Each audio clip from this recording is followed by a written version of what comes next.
Mrs. Walk here, reading chapter 24 with you, Barnstorm Anderson.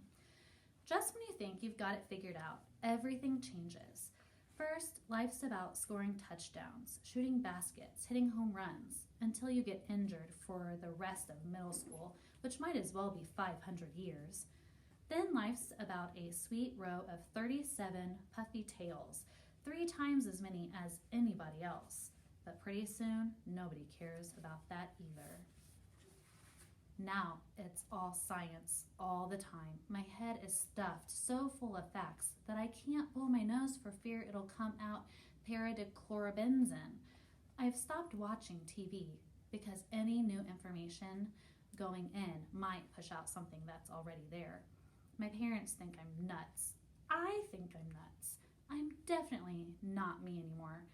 But when that test happens, I'm going to be ready. And then life changes again. On test day, I thump out of the house, swinging on my crutches, just in time to see the school bus disappearing around the corner. Hey! I'm so shocked that for a second I forget about my injury and try to sprint after it, landing face first on the sidewalk.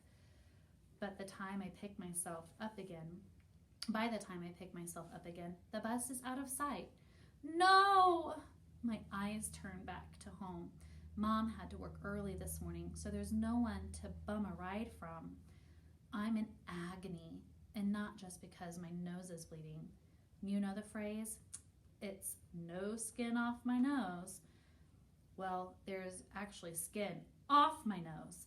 But the worst part is I've studied for this test more than I've studied for every other test combined, going back to kindergarten. And I'm going to miss it.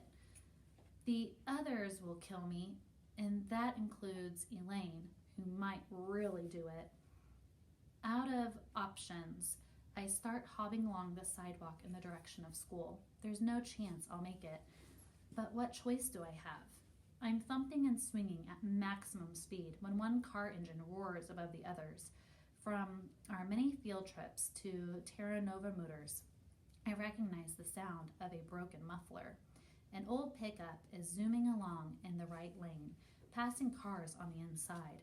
To my surprise, I recognize it from Volvazela dumping day. It's Parker's pickup. I spot him behind the wheel, beside some old lady in the passenger seat. Saved. Without thinking, I step into the road, waving both crutches over my head. With a screech of brakes and burning rubber, he comes to a halt about 3 inches from my skinless nose. Parker rolls down the window. Get out of the way, Barnstorm! I'm in a hurry! I yank open the passenger door. Me too, I missed the bus. You've got to give me a ride to school. I can't, he protests. I'm not allowed. I can only drive for farm business. What about her? I demanded, indicting the old lady. That's different. That's my Grams. I have to take her to the hospital. Grams, who seemed fine to me, shoves over and pats the seat beside her. Hop in, kiddo. For some reason, that drives Parker crazy. He's not kiddo. I'm kiddo. I climb up in the seat, pulling the crutches in after me, and shut the door. Aggravated, Parker stomps on the gas, and we lurch away, sideswiping a garage can at the curb. I guess you don't have to be a very good driver to get provisional license compared to a real one. As we approach the hospital, Parker cranes his neck. We need the entrance that says emergency. I'll probably read it wrong, but you'll see it regular. You might see it regular too, I reminded him. Parker has been seeing a special reading teacher, and he's supposedly making a ton of progress. There, emergency. We wheel onto a driveway. You got it, I congratulated him. But what's the emergency? Your Grams looks fine. Grams peers at me. Your nose is bleeding. You should see a doctor about that. She's not fine, Parker insists. She's walking funny. Duck, he adds as we approach a police officer on my side. So I bowed down out of sight, and that's when I spot the old lady's white Nikes.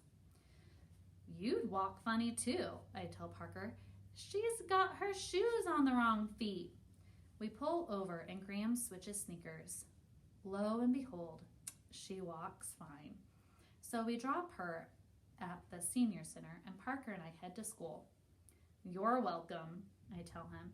You could have been sitting in emergency all day and missed the science test.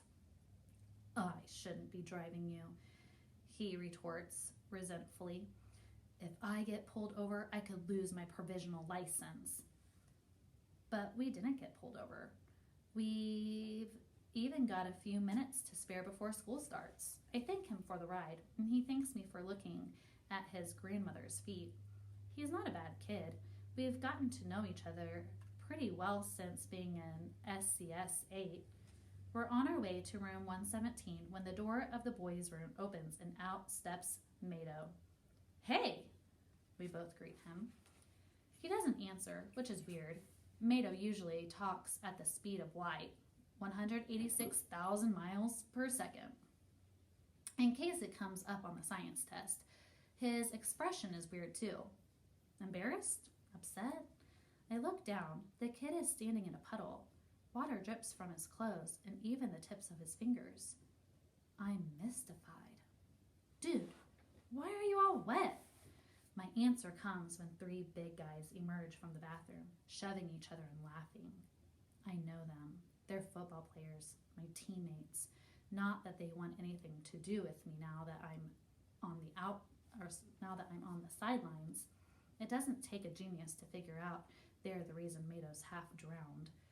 The biggest of them, Faulkner, nods in my direction. Anderson, he mumbles, and starts away. I stick out a crutch and stop him. Get the others, I tell Parker. He runs off in the direction of room 117, and I turn back to my former teammates. Real nice. Picking on the kid in 10th your size. 3-on-1. Like you never did it, sneers another of the 3, Kernowski. I did it once. Last year. It was stupid. I just wanted to prove my aim was better than Knarski's. The trick is to stick your finger in the faucet and direct the stream of the water with deadly accuracy at the target. But when I saw the kid I hit, dripping and miserable, I never did it again. Besides, I didn't know that kid. I know Mado. So, you've got nothing to say, Faulkner grunts. What's this dweeb to you anyway? His name is Mado, I said stubbornly. I hear footsteps in the hall behind me. Parker leading the rest of SCS 8. I don't actually see them, but I know they're there. My attention stays focused on the 3 football players. Faulkner looks surprised. Wait, you're with them? The Unteachables? They're better friends than I ever had when I hung out with you. I spit back. Karnarski kicks the crutch out from under my left arm, knocking me off balance. Rain catches me just in time to keep me from hitting the wet floor. Aldo leaps forward and shoves Karnarski back against the wall. It's a dumb move, typical Aldo. Karnarski is as mean as they come, and Aldo isn't nearly as tough against real people as he is against lockers, which don't hit back. Sure enough, the 3rd kid, Bellingham, takes a swing at Aldo, and I'm thinking, here we go. But Aldo ducks, and a big body steps into the path of the flying fist. The heavy blow lands on Elaine's shoulder. It makes a loud smack, but she doesn't budge, solid as an oak tree. Bellingham's eyes widen in horror as he realizes who he hits. Faulkner and Kernowski turn pale. I get the feeling Faulkner's tempted to snarl something like, "This isn't over," but Elaine rhymes with pain, and he wants it to be over. The 3 football players turn tail and flee. I bray a laugh as they're reckoning backs. Gee, guys, can't you run away any faster? Kana starts hustling the lot of us toward room 117. Luckily for us, there weren't any teachers around. Lucky for us, I crow. Lucky for those jerks. Elaine was about to stomp them into hamburger. Me? Elaine asks, confused. We should have let you wipe up the floor with them, I enthuse. You know, like that kid you knocked unconscious and duct taped to the flagpole? Elaine looks totally bewildered. Or when you tipped the stem table over onto the lunch ladies because you didn't like crunchy peanut butter? Raim adds. I love crunchy peanut butter, Elaine rumbles. What about the guy you headbutted down the stairs? I demanded. You can't say that never happened. Like 20 people wound up in the nurse's office. He just dropped his phone, she explains. He bent to pick it up. I bent to help him. We bumped heads. Elaine assumes a faraway expression as she relieves the moment. The kids on the steps didn't stand a chance. He took them all out on his way down. It looked like a giant wave of people breaking over the staircase. We ended up standing there outside room 117, staring at each other in amazement. It's just rumors, you guys, Kana tells us. You know how stories spread in a school. The uprooted tree? Parker persists. The bathroom stall door? The fire extinguisher? Come on, the fire extinguisher has to be true. Elaine shakes her head. Sorry. Okay, fine, I say finally. But it has to stay our secret. If word gets out that you aren't a doomsday machine, the entire football team's going to kick our butts. Ribbit appears in the doorway.